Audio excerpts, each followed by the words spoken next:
Eu sou o professor Murilo Comério e hoje nós vamos inaugurar o Diário da CLT, um quadro semanal do Caput Cursos, e já vamos começar falando sobre ela, que é a mais temida entre os OABeiros, a reclamação trabalhista. Se você escolheu Direito do Trabalho na sua segunda fase do exame de ordem, preste muita atenção nesse vídeo, vem comigo!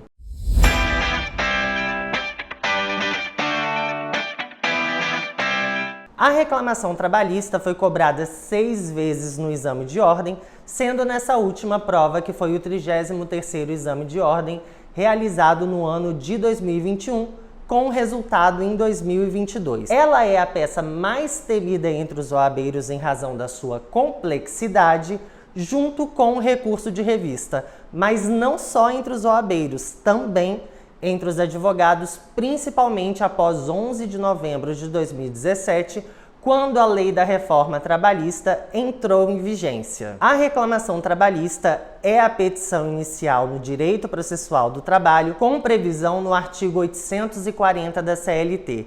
E, como eu disse, a Lei 13.467 de 2017 alterou bastante esse dispositivo, algo que vem sendo cobrado com recorrência pela banca da FGV desde 11 de novembro de 2017. E já fica aqui um spoiler para os OABeiros. A FGV gosta de cobrar o antes e o após a reforma, tanto na primeira fase quanto na segunda fase, e as provas são repletas de pegadinhas. O artigo 840 da CLT estabelece que a reclamação trabalhista poderá ser escrita ou verbal. O parágrafo 1º desse mesmo dispositivo estabelece os requisitos da reclamação trabalhista que deve ser citado ao estruturar a peça processual na prova prático-profissional. De acordo com esse parágrafo 1º, a reclamação trabalhista escrita deve conter a designação do juízo, a qualificação das partes,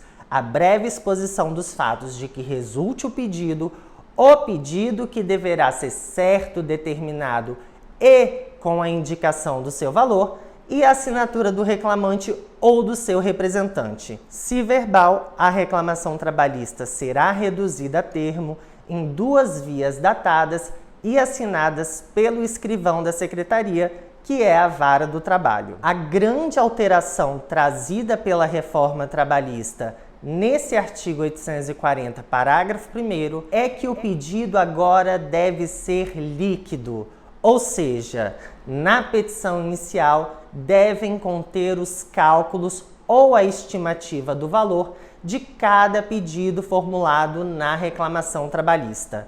Antes, essa obrigação era somente no rito sumaríssimo, mas agora passou a ser obrigatório também no rito ordinário, sob pena de extinção do processo sem resolução do mérito. E eu já adianto para vocês que a reforma incluiu o parágrafo 3º do artigo 840 da CLT, prevendo uma nova possibilidade de inépcia da reclamação trabalhista, que é justamente o arquivamento da ação em razão da ausência de liquidação dos pedidos. Mas calma, a FGV ainda não cobra a apresentação de cálculos, devendo o examinando apresentar uma estimativa por meio de expressões genéricas. Por exemplo, a condenação da reclamada ao pagamento das horas extras no valor de 3 pontinhos. Não precisa apresentar o cálculo, mas é necessário fazer essa estimativa utilizando expressões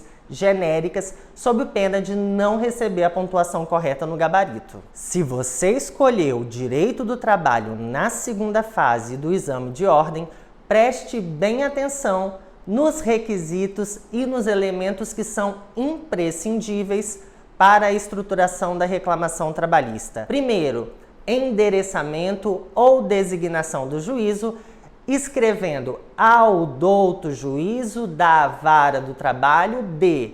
Logo em seguida, a gente passa para a qualificação das partes, que são reclamante e reclamada, a citação do artigo 840, parágrafo 1º da CLT, que é exigido em todos os gabaritos oficiais em que foi cobrada a reclamação trabalhista, o uso da nomenclatura correta, que é reclamação trabalhista, e a gente passa para os fatos, o mérito com a causa de pedir e com o rol de pedidos, onde a gente discrimina todos os pedidos formulados na reclamação trabalhista e os seus respectivos valores, como eu disse, utilizando expressões genéricas no valor de 3 pontinhos. E encerra a peça atribuindo o valor da causa e escrevendo nestes termos: pede e espera deferimento, local 3 pontinhos e data 3 pontinhos, advogado 3 pontinhos, OAB 3 pontinhos. Em nenhuma hipótese se deve identificar a prova com símbolos ou com a sua própria assinatura, sob pena de anulação. Gostou desse vídeo? Curte, comenta e salva. Até mais!